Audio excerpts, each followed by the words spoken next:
হঠাৎ করে husband phone দিয়ে বলল অফিস থেকে আসার সময় তার একটা কলিগ আসবে তার সাথে। তো তাড়াহুড়ো করে তার জন্য কী কী আয়োজন করলাম সব মিলিয়ে থাকছে আজকের ভিডিওতে, আশা করি ভালো লাগবে। হ্যালো এভরিওয়ান, আসসালামু আলাইকুম। কেমন আছেন সবাই? সকাল থেকেই ভিডিওটা শুরু করলাম। তো গতকাল রাতে আপনাদের ভাইয়া সিঙ্গারা নিয়ে আসছিল আর সাথে কিছু সবজি নিয়ে আসছিল, ফুলকপি আর সিম। তো রাতে তো ঘুমিয়ে গেছিলাম, তো এই জন্য আর এগুলো ঠিকঠাক করে রাখা হয়নি। আর এখানে ছেলেমেয়ের জন্য কমলা নিয়ে আসছিল।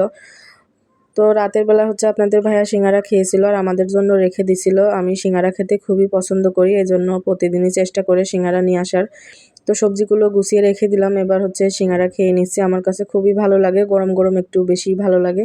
তো যাই হোক, এখন ঠান্ডা ঠান্ডা সিঙ্গারা খেয়ে নিলাম। তারপরে মেয়ে মাদ্রাসা থেকে চলে আসলে ছাদে চলে আসলাম গোসল করানোর জন্য। আসলে বাসায় খুবই ঠান্ডা, তো ভাবলাম ছাদে গোসল করি, একটু রোদে বসে থাকবে তাহলে ভালো লাগবে। আর আজকে দুপুরে রান্নাবান্না করব না, রাতের বেলা আপনাদের ভাইয়া আসবে, তো রাতেই রান্না করা হয় আর কি, সন্ধ্যার পরে। তো গতকাল মুরগির মাংস রান্না করেছিলাম আর লাউ দিয়ে রুই মাছ রান্না করা ছিল, সেগুলো গরম করে নিলাম। আর ছেলে মেয়েকেও খাবার দিয়ে দিলাম।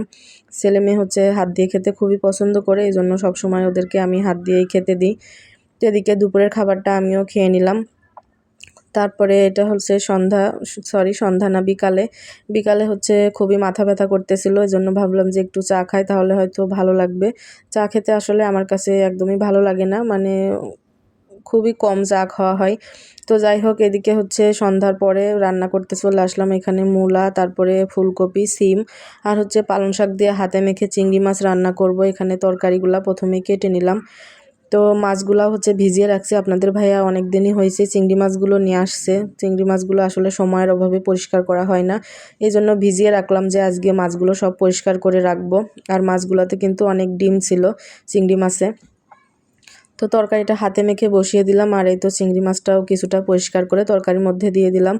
তারপরে রান্না করতে করতে আপনাদের ভাইয়া ফোন দিয়ে বলল যে বাসায় আসতেছে, আর তার সাথে তার একটা বন্ধু আসবে।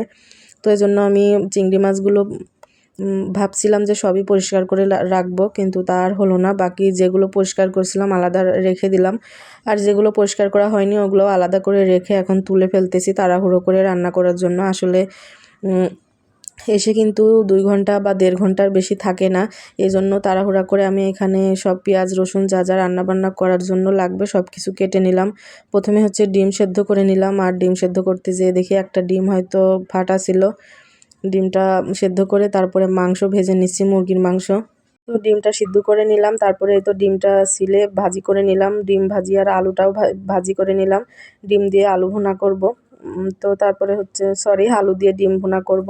আর মুরগির মাংস রান্না করব। মুরগির মাংসটাও ভেজে নিছি। আসলে ভাইয়াটা অন্য ধর্মের ছিল, এজন্য আর গরু মাংস রান্না করলাম না। আর খাসির মাংস ফ্রিজে তো ছিল না, খাসির মাংসের যে পরিমাণের দাম খুব বেশি একটা কেনা হয় না।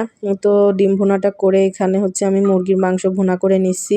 তো মুরগির মাংস ভুনা করা হয়ে গেলে একটু পোলাও রান্না করব। আসলে ভাইয়াটা এসে গল্প করতেছিল, তো ভাবলাম যে গল্প যেহেতু করতেছে, তাড়াহুড়ো করতেছে না যাওয়ার জন্য, এই জন্য ভাবলাম তাড়াহুড়ো করে তাহলে একটু পোলাও রান্না করি। আপনাদের ভাইয়াও এসে বলল যে হ্যাঁ রান্না করো। তো সেও আসলে আমাকে একটু হেল্প করতেছিল রান্নাঘরে বারবার এসে। আর আপনাদের ভাইয়া হেল্প করতেছিল বলেই কিন্তু 1 ঘন্টার মধ্যে আমার রান্না করা হয়ে গেছিলো।